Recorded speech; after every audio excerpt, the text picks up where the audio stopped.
ένα σαν αποβραδείς μυστικό κάλεσμα.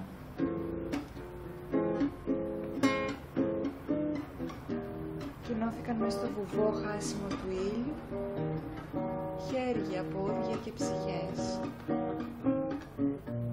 Έφτιαξες καφέ ελληνικό με μέλι.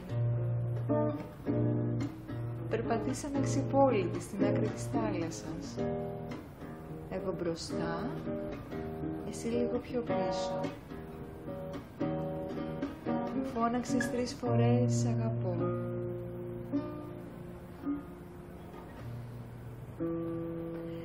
Την τρίτη έσκυψα και σου έδωσα ένα κόκκινο βότσαλο. Εσύ είχε η θάλασσα μια γκρίζα μελαγχολία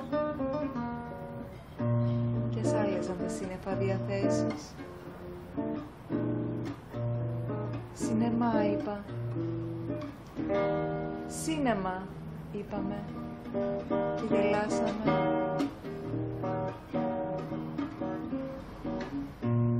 Κοίταγε σε μια στην αυλή της Σινεγκρέτ, μύριζαν τόσο ωραία.